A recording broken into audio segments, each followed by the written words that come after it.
Oficial Cugat. M'arriben moltes informacions de tota confiança que us descriuen com un militar íntegre. Ser íntegre avui és un tresor difícil de trobar. Per això he volgut cridar-vos per parlar una estona amb vos. M'han dit que quan convé teniu mà dura i quan convé també una habilitat especial per tractar amb la gent del poble. Tinc entès que molts vespres els passeu a casa de l'ancià d'Octavià, amb qui he parlat també personalment, no fa pas molt, i amb els seus fills i amics, i que si us esteu conversant llargues hores. De què parleu? O potser no em pertoca ficar-me allà, no em criden, és cosa vostra. Parleu del que vulgueu. Sols us demano que no sembreu discòrdia ni els doneu idees que es confonguin. Avui dia en el mercat n'hi ha moltes per triar.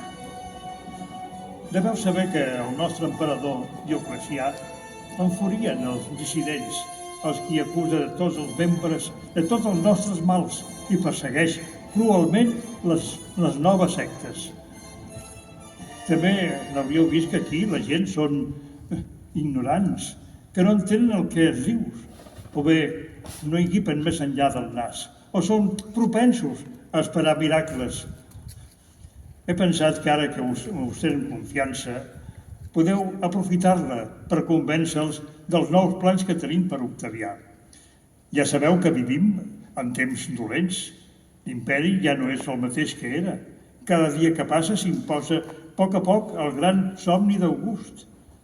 Ara només l'exèrcit garanteix la unitat d'aquest cos massa gegant per imposar la força de la llei.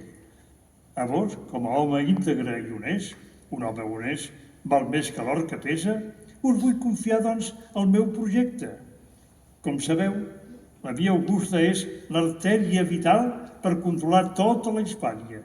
D'ella en depèn el pas de les milícies, dels correus i dels homes, com també dels rics metalls, dels minerals i l'oli, el vi, el blat, provinent de l'ètica, per protegir aquest tràfic tan valuós i cobrir alhora l'esquena a Bàrcino, em proposo construir allí on sou ara un gran càstum gegant, emmurallat, amb les torres als panys i en els extrems, un càstum fort, com més extens, millor. Però això envairia el poble d'Octavià. No us amoïneu, això no és cosa nostra. El nostre deure és fer allò que convé. Però, i la gent? L'espai que ocuparíem són terrenys on molts tenen casa i hort? Doncs que s'instal·lin a una altra banda. No em sembla just. Aquesta pobra gent malviuen en la pura subsistència.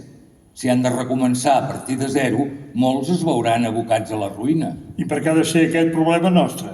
Nosaltres hem vingut a lliurar-nos del seu passat tribal i primitiu. Què menys de fer per mostrar-nos agraïment que cedir-nos uns quants pams de terreny? Però no els prendríem només els seus terrenys. Els estaríem robant la seva vida? Però qui és el propietari dels terrenys?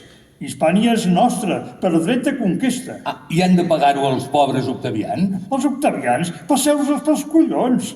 Què saben ells dels assumptes d'estat, d'imperis, ni d'exèrcits, ni perills? Veig uns núvols negres a l'horitzó. No hi ha moneda sense dues cares. Preferiria no haver de ser jo. Veureu com tot es resol en la pràctica. La llei és tan pragmàtica que els nusos es desfan a les mans, com per encant. Ho parlarem la gent. Veurem què hi diuen. D'acord. Parleu amb ells. Heu demostrat tenir capacitat per fer-los vostres. Apliqueu ara a fons aquest talent i us prometo l'ascens a centurió.